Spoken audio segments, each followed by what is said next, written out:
कर्तारो वंदे वाणी विनायको। मंच पे उपस्थित अध्यक्ष महोदय तथा हमारे बीच उपस्थित जो है संस्कृत तथा प्राकृत भाषा विभाग के अध्यक्ष डॉक्टर मनमोहन सर जी तथा प्रयाग से पधारे इलाहाबाद विश्वविद्यालय के संस्कृत तथा पाली भाषा विभाग के जो है अध्यक्ष जो है पी.एन. मिश्रा सर और सीतापुर से पधारे मिश्रा जी तथा पाठी जी, मैं आपका हार्दिक अभिनंदन और स्वागत करता हूं। और हमारे महिला कॉलेज से पधारी जो है रिद्धि सिंह जी, सतपति सर, पत्रिका मैडम पोरवाल जी, आपका मैं बहुत आभारी हूं। और पी.एन. मिश्रा का तो मैं बहुत सर आभारी हूं। आप काफ़ी समय से हमारा स्नेह रहा है और उन्होंने हमें इस मंच प्रदान करने का जो अवसर प्रदान किया, मैं उनको बहुत कृतज्ञ हूँ। इसके लिए मैं कोटि धन्यवाद देता हूँ।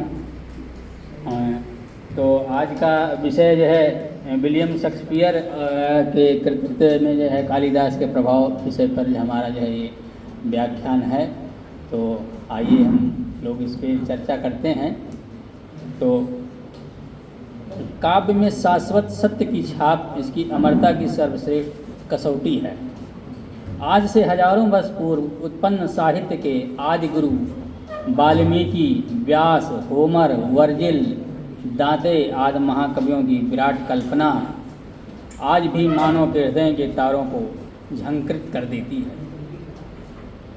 विश्व कवि रविंद्रनाथ टैगोर ने सच ही लिखा है, हम उनकी ओर से आंखें नहीं मूंद सकते, मानो हमें संबोधित करते हुए वे हठात कह उठते हैं, देखो यह हम हैं। और हमारा मस्तिष्क बिना यह प्रश्न किए हुए कि तुम यहाँ क्यों हो, उनके अस्तित्व के सम्मुख मस्तक झुका देता है। सनातन काल से ही मानव हृदय एक सा चला आया है। सतकाव्य में कवि की बाहरी एवं आंतरिक अनुभूतियों का प्रकाश और सौंदर्य शास्त्र की कसौटी पर उसके आकार प्रकार एवं रूप राशि का निराकार रूप, इसके अतिरिक्त उसके व्यक्तिगत संबंधों की संकुचित परिधि से ऊपर उठकर लोक सामान्य भाषा के साथ उनके प्रकृति के साथ संबंध का सौंदर्य दर्शन और इस सौंदर्य लोक में मनोविकारों का परिष्कार तथा जगत के साथ हमारे रागात्मक संबंध की रक्षा और निर्वाह युग युग से मानव को अपनी ओर आकृष्ट करते आए हैं। कभी कभी किस प्रकार देश और काल की सीमाओं का अतिक्रमण कर सैकड़ों हजारों मील और जल थल को पार करके महाकवियों की कल्पना परस्पर आ टकराती है, यह एक जिज्ञासा का विषय है। वाल्मीकि रामायण में सीता जी का सौंदर्य अकल्पनीय है। महाभारत में द्रौपदी का प्राकृतिक सौंदर्य और सौकुमारी भी अत्यंत कौशल से वर्णित किया गया है। होमर के काव्य इलियड में हेलन अत्यधिक सुंदरी और चिर यवना बताई गई है। वह जब जब दिखाई पड़ती है तो स्वर्ग की अप्सराएं भी लज्जित हो जाती हैं। वर्जिल और दांते ने भी अपनी अपनी नायिकाओं को परम सुंदरी चित्रित किया है। लगता है मानो महाकवि दिव्य सौंदर्य और प्रेमोन्माद के रस में सरोबार मूक खड़े हैं। निसंदेह लंकापुरी में वृक्ष के नीचे बैठी हुई गृहिणी प्रति प्राणा सीता के अश्रु, बीहड़ उजाड़ वनों में भटकती और पति का अनुगमन करती हुई साध्वी द्रौपदी की करुण आहें और ट्राय के महलों में तड़पती हुई सुंदरी हेलन के आँखों के आंसू में कोई भी अंतर नहीं है। एक रूसी आलोचक की यह उक्ति कितना सही बैठती है। उन्होंने लिखा है, सतकवि अतीत का गौरव गायक, वर्तमान का चित्रकार और भविष्य का सूक्ष्म दृष्टा है। मानव हृदय सभी देशों में एक सा है। अंदर की वस्तु को बाहर की, भाव की वस्तु को भाषा की, निज की वस्तु को विश्व की और क्षणिक वस्तु को चिर स्थायी बना देने की आकांक्षा मानव का स्वभाव है। कालिदास और शेक्सपियर विश्व साहित्य के आकाश के सूर्य और चंद्र हैं, जिनकी एक निष्ठ साधना और लोकोत्तर प्रतिभा ने उन्हें उस स्थान पर प्रतिष्ठित किया है कि जहाँ से उनकी अमर कीर्तियों का आलोक युग युगांतर तक विश्व साहित्य को आलोकित करता रहेगा। निसंदेह वे सच्चे कवि हैं, समस्त भूमंडल के कवि हैं।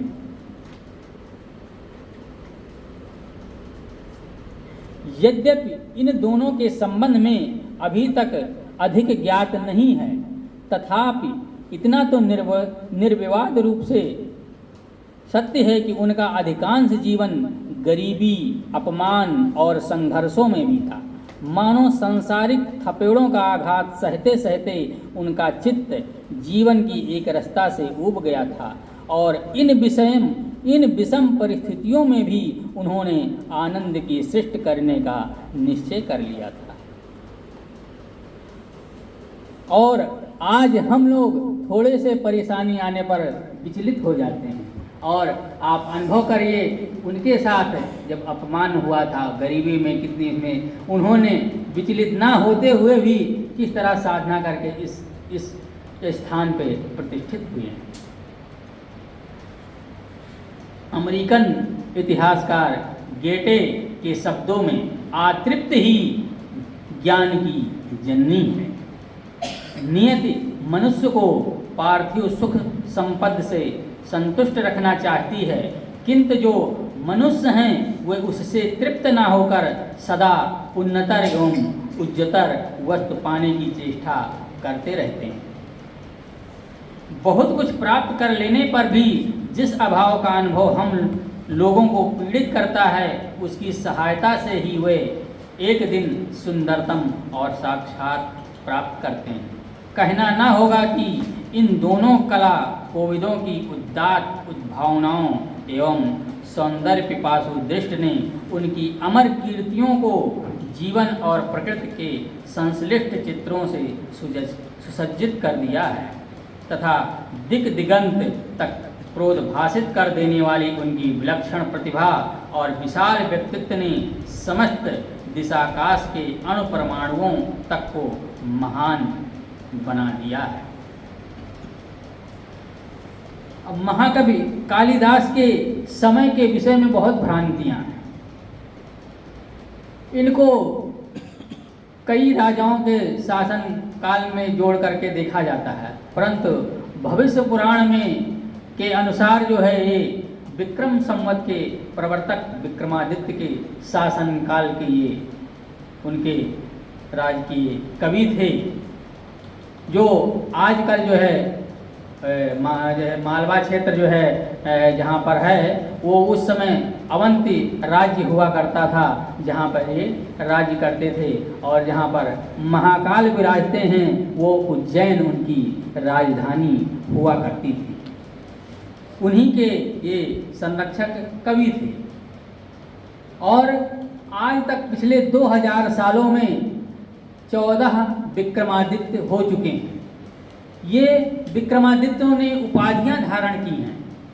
इनका जो विक्रमादित्य थे, इनका नाम विक्रमसेन था। जब इन्होंने शकों को पराजित किया और विक्रम संवत का प्रवर्तन किया, तो इन्होंने देखा कि हमारी जनता इतनी गरीबी में चली गई है, इतनी निर्धन है, और इन्होंने तो एक उस समय फैसला लिया जो किसी भी राज्य और देश की व्यवस्था को चरमरा सकता था, लेकिन इन्होंने वो किया। इन्होंने जो प्रजा के ऊपर ऋण थे और कर थे, उसको सारे ऋण और करों को माफ़ कर दिया, और किसी भी राज्य के जो ऋण और कर हैं वो उस राज्य और ऋण को संचालन करने में महत्वपूर्ण भूमिका निभाते हैं, क्योंकि शकों ने इतना जनता पे उस समय कर लाद दिया था जिसकी वजह से प्रजा परेशान थी। तो इनके नाम में जो है आदित्य जुड़ गया, तो विक्रमसेन से ये विक्रमादित्य हो गए। जिस तरह से सूर्य हमसे कुछ लेता नहीं, सभी कुछ देता है, इसी तरह से जो है इनका नाम विक्रमादित्य हो गया।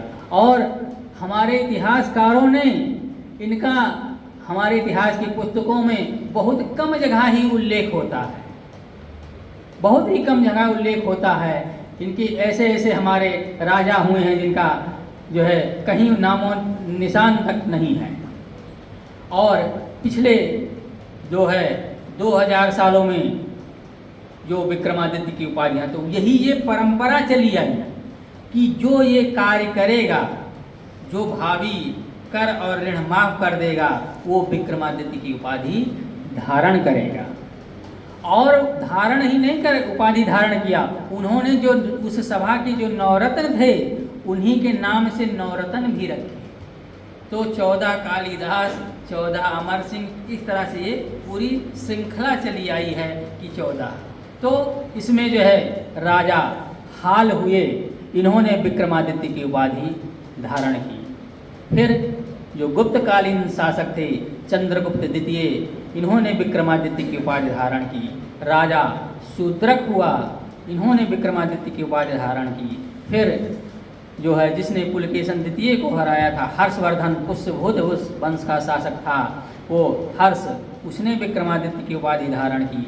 और चालुक्य वंश में कई शाखाएं बट गईं, जिसमें वादामी के चालुक्य हैं, वेंगी के चालुक्य हैं, कल्याणी के चालुक्य हैं।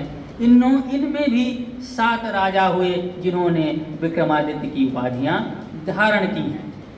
और जिन्होंने अकबर को हराया था, हेमचंद्र, उसने भी विक्रमादित्य की उपाधि धारण की। और अंतिम जो है जो देवी चंद्र हैं, गढ़वाल के शासक थे, इन्होंने भी विक्रमादित्य की उपाधि धारण की। देवी चंद्र ने जो है माफ प्रजा का ऋण माफ तो कर दिया, परंतु देश की व्यवस्था चरमरा गई, जिसको संभाल नहीं पाए। तो कुछ लोग इनको तुगलक भी कहते हैं, क्योंकि आप अगर इतिहास को अगर देखा होगा तो मोहम्मद तुगलक जो है ऐसी योजनाएं थी कि वो भी सफल नहीं हो पाए, क्योंकि वो समय से पहले ही लागू कर देता था, या जनता को समझाने में उसमें उसको समझ नहीं थी, या वो समझ नहीं पाती थी। तो इस तरह से उसको तुगलक भी कहते हैं। और इनके आप तो सब परिचित हैं, अभिज्ञान शाकुंतलम, मालविकाग्निमित्रम, विक्रमो वर्षियम, 3 नाटक हैं। और रघुवंशम और कुमार संभवम 2 महाकाव्य हैं। खंड काव्य में मेघदूतम और ऋतुसंहारम, और इनका एक ज्योतिष ग्रंथ है ज्योतिर्विदाभरण, जिसमें इन्होंने लिखा है, उसमें सूची दी है नवरत्नों की और अपने विषय में बताया है। अब विलियम शेक्सपियर, ये इंग्लैंड में पैदा हुए 1564 में ईस्वी में, और 1616 में इनकी जो है मृत्यु हो गई, मात्र 52 वर्ष की वर्ष में। 15 साल में इन्होंने की पिता का व्यवसाय था जो है पहले तो अच्छा चला, उसके बाद में स्थिति गड़बड़ा गई, तो इनको बीच में ही पढ़ाई छोड़नी पड़ी। और इन्होंने अपने पिता के उसमें सहयोग हाथ बटाना चालू किया। और उसके बाद इन्होंने जो है वहाँ से इन्होंने आगे की जो है पढ़ाई छोड़ दी, और आगे जाके इन्होंने काम में लग गए। और इनके जो है 39 नाटक प्राप्त होते हैं, और 154 सोनेट का मतलब होता है 14 लाइन की कविताएं, जिनको हम सोनेट कहते हैं।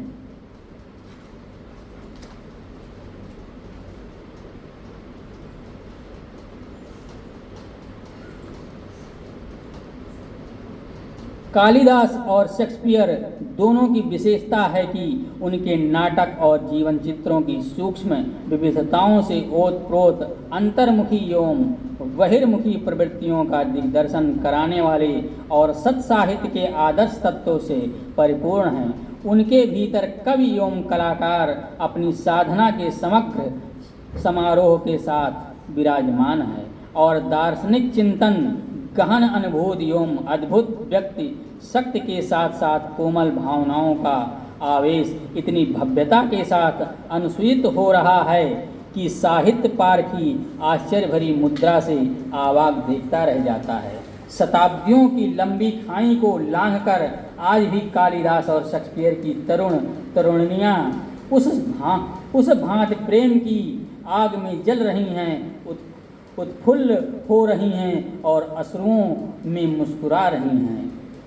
हेमलेट का पितृ प्रेम, ओफिलिया की अंतर्व्यथा, एंटोनी और क्लियोपेट्रा की कामांधता, वृद्ध लियर की दयनीय मना स्थिति, मैकबेथ की कृतघ्नता, रोमियो जूलियट की दुखांत प्रेम कथा, सीलिया और रोजलिंड का प्रेमोन्माद, हरमियोन का पति प्रेम और मिरिंडा का सारल्य आदि शेक्सपियर के नाटकों के अंगड़ित पात्रों का दुख सुख हर्ष विषाद हमारे स्मृत पटल पर अंकित सा प्रतीत होता है, जिसे हम जीवन पर्यंत भुला नहीं सकते हैं। इस प्रकार कालिदास की सरल भोली तपोवन पालिता सुकुमारी शकुंतला, राजोचित गुणों से युक्त दुष्यंत, शकुंतला की हंसती इठलाती यौवन से मद माती सखियाँ, मेघदूत में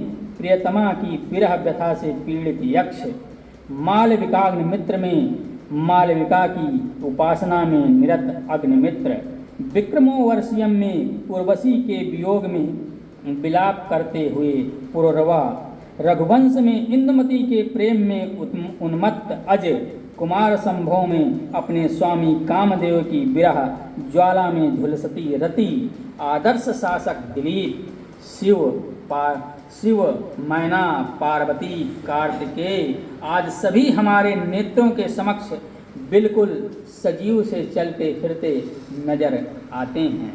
इन दोनों महाकवियों को मनोवैज्ञानिक अवस्था का कितना सूक्ष्म और गहरा अध्ययन था, वह उनकी रचनाओं को पढ़ने से तुरंत ज्ञात हो जाता है।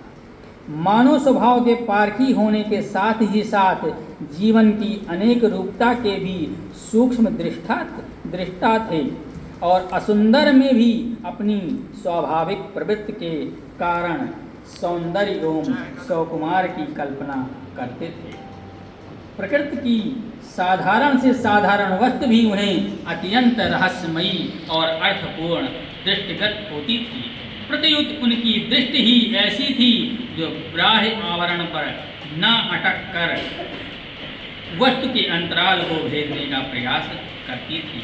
प्रकृति के विविध उपादानों एवं प्रसाधनों पर दोनों मुग्ध थे। उनकी विचित्रता और विविधता में उन्हें असाधारण तत्व की प्रतीति और अंतर चेतना का आभास मिलता था। कालिदास का संपूर्ण साहित्य तो एक तरह से प्रकृति का अमर चित्रकल्प है। अभिज्ञान शाकुंतलम में शाकुंतला का मादक सौंदर्य एवं आकर्षण उस समय प्रस्फुटित होता है जब वह आश्रम के छोटे छोटे वृक्षों, पौधों और लताओं को सींच रही हैं। अधरः किसलह रागः कोमल बिटपान कारिणो बाहु कुसुमेव लोभनीयम यवन मंगेशु सनध्यम। अर्थात इसके होंठ कोमल किसलयों की भांति हैं, सुंदर बाहें कोमल शाखा से प्रतीत होती हैं, अंग प्रत्यंगों में उमड़ता पुष्पवत आकर्षण और उपभोग्य है। तपोवन में प्रवेश करते ही सम्राट दुष्यंत प्रकृति की राम चारुता पर मुग्ध हो उठते हैं और उनका चित्त प्राकृतिक सौंदर्य के अन्वेषण में विभोर हो जाता है। निवारः सुख गर्भ कोटर मूल, तोतों के चोंचों से कुतरी हुई उनके कोटरों से गिरकर श्यामक की बाल वृक्षों के नीचे पड़ी हैं।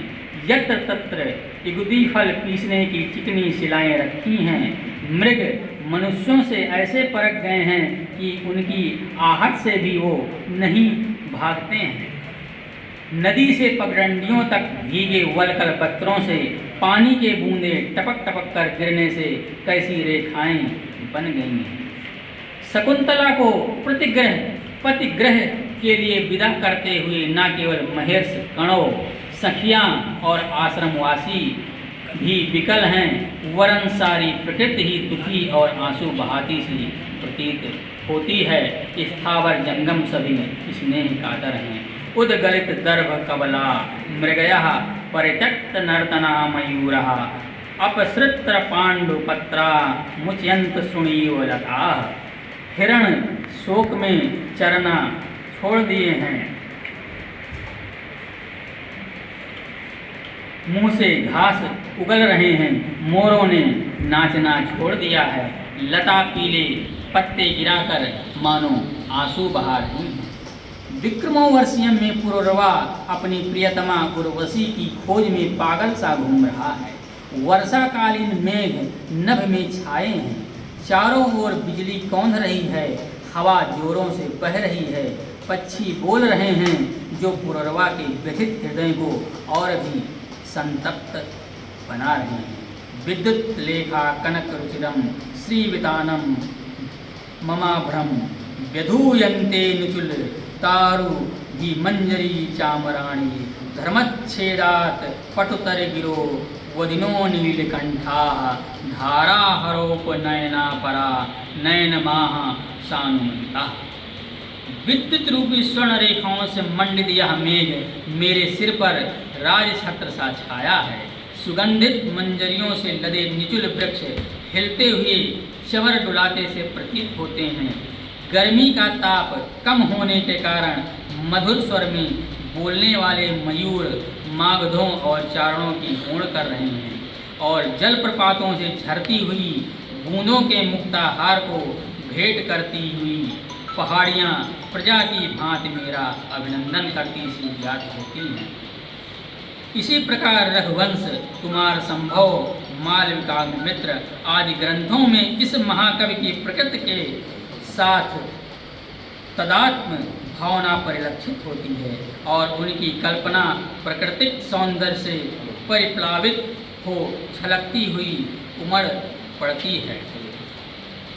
शेक्सपियर के नाटकों में कालिदास के नाटकों की भांति प्रकृति के उतने सुंदर सम्मोहक तो चित्र नहीं मिलते हैं, तथापि मानव के सुख दुख हर्ष विषाद घृणा क्रोध ईर्षा आदि मनोविकारों का कहीं ना कहीं प्राकृतिक उपादानों पर बहुत ही सुंदर ढंग से प्रभाव व्यक्त किया गया है। किंग लियर में वृद्ध लियर का जब उसकी किंग लियर उनका एक नाटक है जिनमें उसकी 3 पुत्रियां होती हैं और वो किंग लियर अपनी तीनों पुत्रियों को बुलाता है और वो कहता अपनी पुत्रियों से कि सबसे ज़्यादा हम प्यार किसको करती हो। तो जो दोनों जो दो बड़ी पुत्रियां हैं जिनका नाम है गोनरिल और रेगन, वो जो है पिता की चापलूसी में जो है बताती हम आपसे ज़्यादा प्यार करते हैं, लेकिन जो उसकी छोटी बेटी होती है कार्डेलिया वो ईमानदार और सच्ची होती है। वो कहती है पिताजी हम आपसे इतना प्यार करते हैं, वो शब्दों में नहीं व्यक्त करते हैं। इससे वो किंग लियर नाराज़ हो जाता है और उसको अपने राज्य से निर्वासित कर देता है।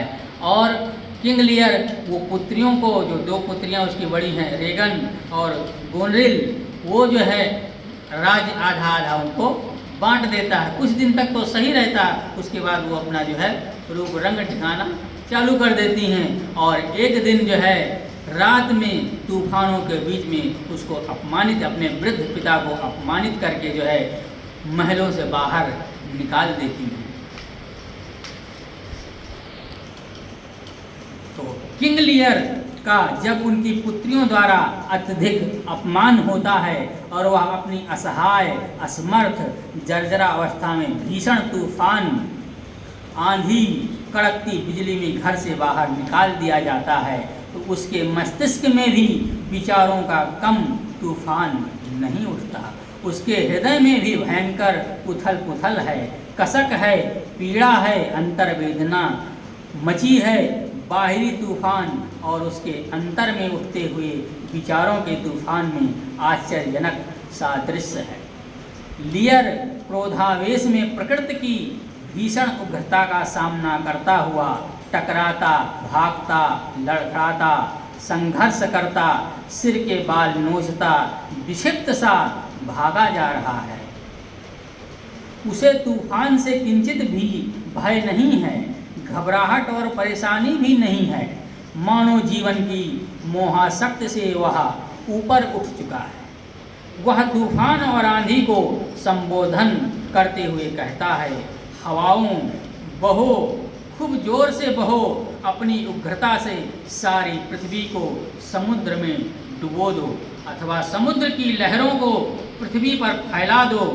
झरनों और जलप्रपातों खूब जोरों से धड़ाधड़ गिरकर सारे नगरों, महलों, गिरजाघरों, ऊंचे मकानों को ध्वस्त कर दो।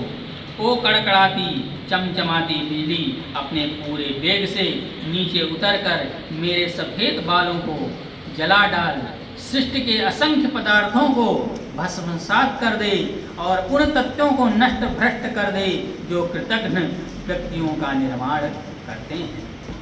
निम्नलिखित पंक्तियों में वृद्ध लियर की अंतर्व्यथा, वेदना, मस्तिष्क की आंधी कितनी प्रबल हो उठी है, कितनी भीषण, साथ ही कितनी असहाय या दयनीय है।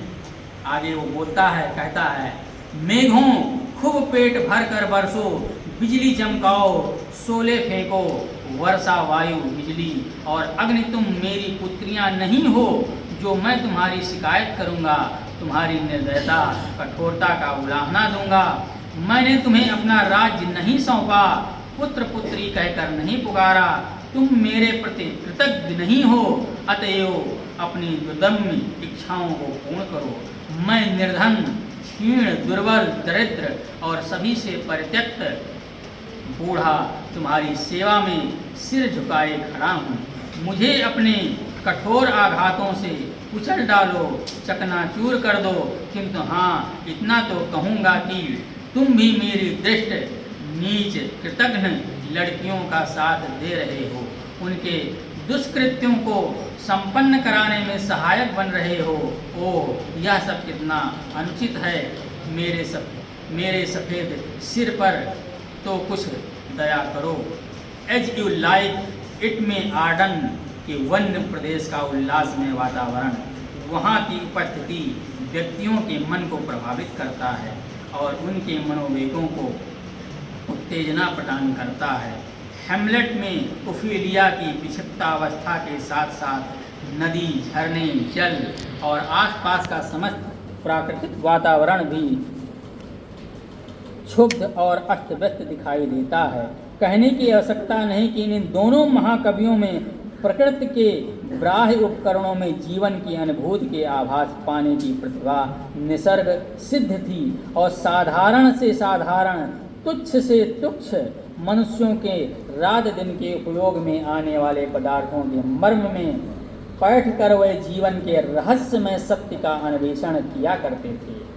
दृश्य जगत के रूपात्मक सौंदर्य में उन्हें चरम सत्य का साक्षात्कार होता था और प्रकृति जन्य लोकोत्तर एवं सुख एवं आनंद रस में निमज्जित हो उनकी कल्पना ने जो विमल काव्य धाराएं बहाईं, उनसे आज भी जो चाहे अपना कलश भरकर ले जा सकता है।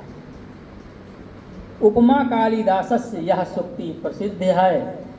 प्रकृति के अंचल से सौंदर्य और कल्पना के अनेकों कमनीय कुसुम चुनकर कालिदास ने अपने काव्य ग्रंथों को सजाया है और उपयुक्त अलंकारों को ऐसे कौशल से श्लोकों में भर दिया है कि वे अपनी चमकती आभा से पाठक को चकाचौंध से करते प्रतीत होते हैं।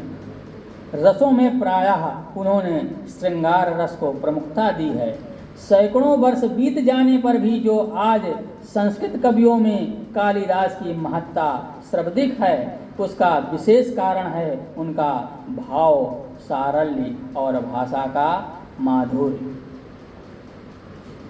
कवित्व के समस्त गुणों के साथ साथ उनकी रचनाओं में जो एक अन्य विशेषता पाई जाती है वह है उनकी उपमाओं की सजीवता। निसंदेह कालिदास उपमा के आगार थे। अनाघृतम पुष्प किसलय मूलनम कररुहे अनाविद धम रतनम मधु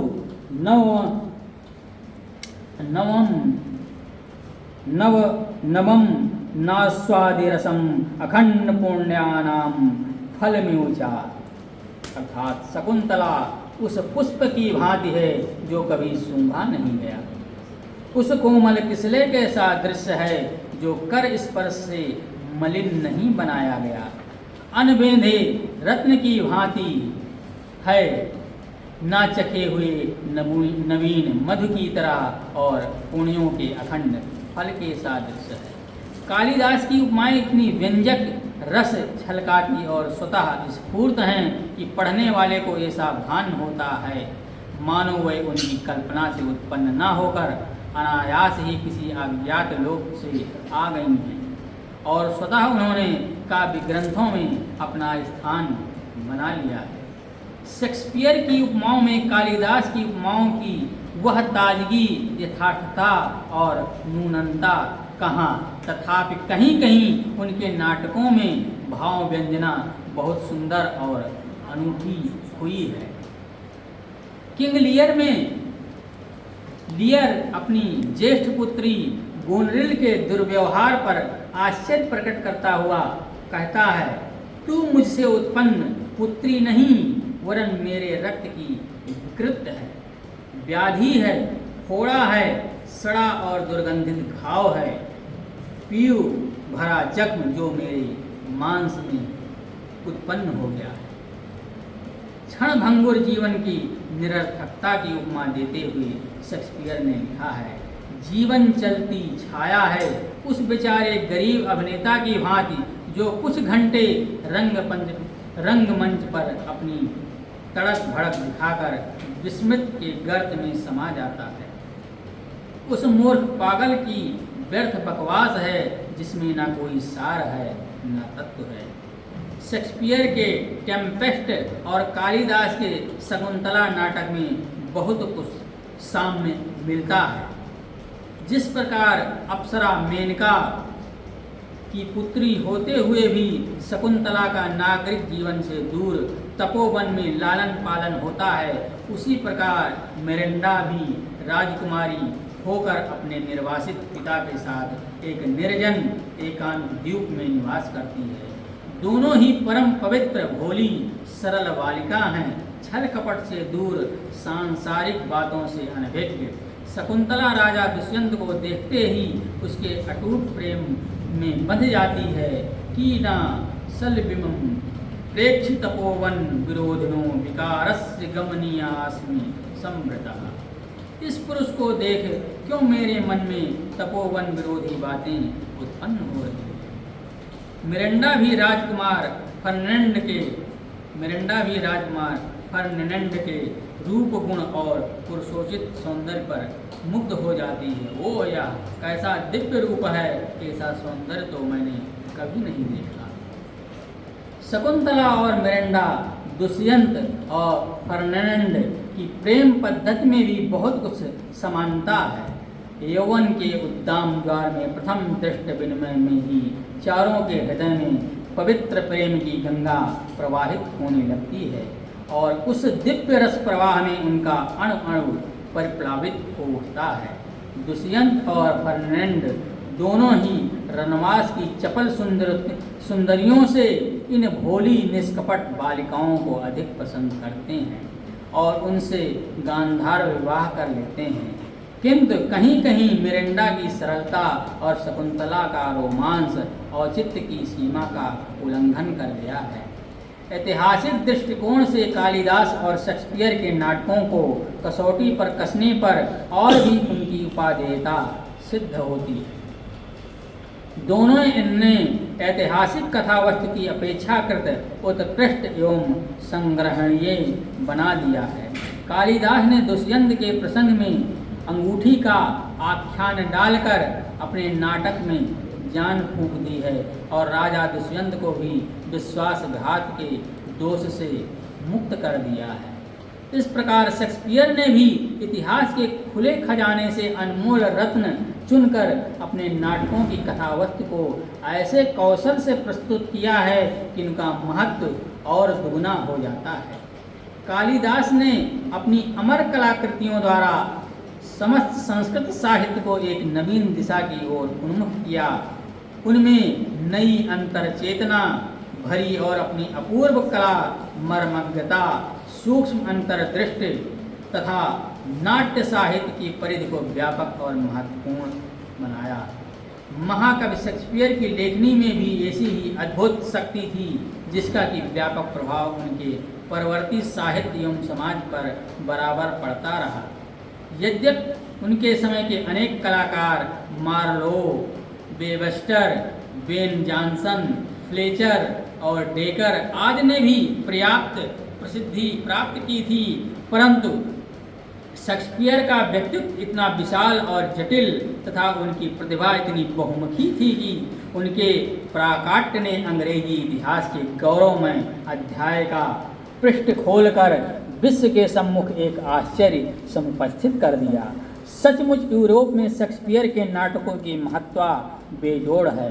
कहना न होगा कि इस साहित्य शिल्पी की सूक्ष्म अंतर्भेदनी दृष्टि इतनी तीक्ष्ण और प्रखर थी कि दुखांत, सुखांत, श्रृंगारिक जिस विषय पर उन्होंने अपनी कलम उठाई उसी में भी आश्चर्यजनक सफलता प्राप्त की। शेक्सपियर की प्रारंभिक कृतियाँ यद्यपि उतनी प्रसिद्ध नहीं हैं, फिर भी उनमें उनकी कलात्मक प्रतिभा का आभास मिलता है। रोमियो और जूलियट, रिचर्ड तृतीय, हेनरी षष्ठम वस्तुतः कलापूर्ण रचनाएं हैं। सन 1601 से 1608 तक शेक्सपियर के जीवन का मध्याह्न काल कह सकते हैं। उनकी बड़ी बड़ी कलाकृतियाँ Hamlet, Othello, King Lear, Macbeth, Timon of Athens, Measure for Measure, Troilus and Cressida आदि इसी अवधि में लिखी गईं। उस समय तक उनका कलाकार का रूप पूर्ण सजग एवं क्रियाशील हो उठा था। जीवन के अंतिम वर्षों में उन्होंने टेम्पेस्ट, विंटरस्टेल, सिम्बलाइन आदि नाटक लिखे। इन कृतियों में उनकी अंतर आत्मा का दर्शन हुआ। मानव जीवन के चतुर्थ चरण में आते आते उनकी अंतर्दृष्टि व्यापक और आध्यात्मिक चेतना सजग और सचेष्ट हो उठी। यद्यपि इन दोनों महाकवियों में धर्म, समाज, संस्कृत, साहित्य एवं भाषा की असमानता ऐसी ही है जैसे कि आसमान और खाई की। शेक्सपियर अंग्रेजी साहित्य के कलाकार हैं तो कालिदास संस्कृत साहित्य के। एक की क्रीड़ा भूमि पश्चिम है तो दूसरे की पूर्व, तथापि यह निर्विवाद सत्य है कि कोई भी सतकवि देश और काल की सीमाओं में सीमित नहीं है। उनकी कल्पना तो देश विशेष एवं जाति विशेष की संकीर्णता छोड़कर समस्त विश्व का आलिंगन करती है, और यही कारण है कि विश्व भी उनके चरण चूमने को आतुर हो उठता है। कालिदास और शेक्सपियर दोनों ही की गणना विश्व के इने गिने कलाकारों में की जाती है। दोनों ही साहित्य एवं कला के अनन्य उपासक हैं।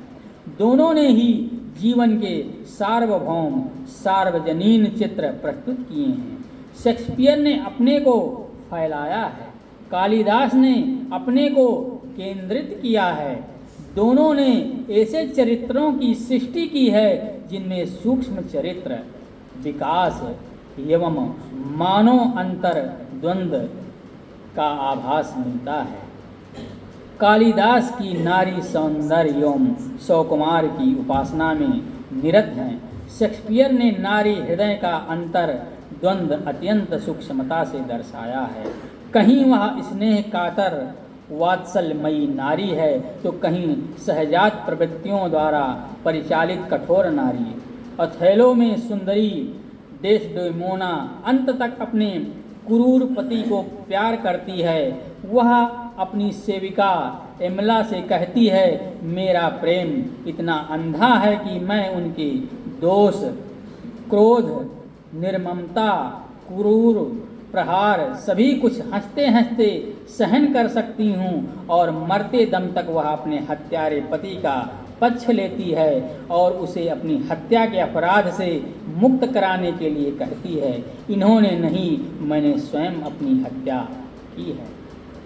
किंतु मैकबेथ में कोमलांगी नारी का रूप अत्यंत भयंकर हो उठा है। लेडी मैकबेथ अपने पति को राजा डुनकान की हत्या के लिए प्रोत्साहित करती है और उनको मारने में सहायक भी होती है। रोमियो एंड जूलियट में जूलियट प्रेम की साक्षात प्रतिमा है, तो एंटोनी एंड क्लियोपेट्रा में क्लियोपेट्रा छल कपट और धूर्तता की, अभिज्ञान शाकुंतलम में भी भोली शकुंतला का राजा दुष्यंत द्वारा परित्यक्त होने पर उग्र रूप दिखाई देता है। शकुंतला अनादि आत्मनो हृदयानु मानेन पश्यति का इदानी मन्यो धर्म कंचुक प्रवेशिन स्तृणच्छन्न को कूपो मत्स्य तवान कृतिम प्रति प्रतस्ते।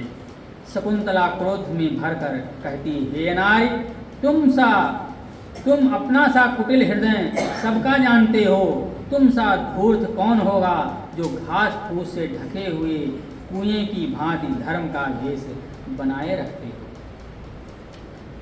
इस प्रकार से उपर्युक्त विवेचन से हम समझ सकते हैं कि किस प्रकार दोनों महाकवियों ने मानव के नैसर्गिक प्रवृत्तियों में प्रेम, क्रोध, घृणा, साहस, क्षमा, उदारता, विश्वास आदि को अपने नाटकों में बहुत ही सुंदर ढंग से प्रदर्शित किया। दोनों ने ही अनेक प्रकार के मनुष्यों तथा स्त्रियों की चित्रवृत्तियों, भावनाओं, विकारों की कल्पना करने के सामर्थ्य रखने के कारण अपने पात्रों में पूर्ण सजीवता भर दी है। मानो उन्हें अपने सम्मुख एक बड़ा ही विस्तृत और गहन सोने का संसार खड़ा मिला। मानव जीवन कितना अस्थिर, अशांत है, तथापि जीवन धारा कभी अवरुद्ध न होकर समस्त विश्रृंखलाओं के मध्य भी आबाद बहती रहती है।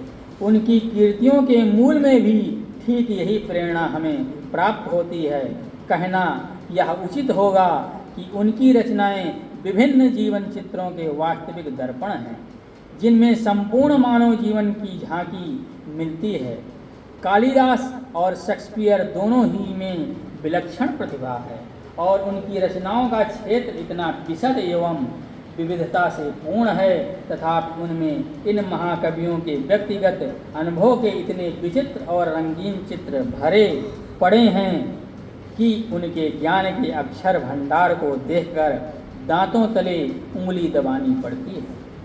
उनके नाटक कला और सौंदर्य के उस विशाल महासरोवर के समान हैं, जिसमें सौंदर्य दृष्टा कला पारखी छक कर अपनी प्यास बुझाते हैं और अपनी परिवर्तित भावभंगी के साथ साथ तरह तरह का रसस्वादन कर अपने को कृतकृत्य मानते हैं।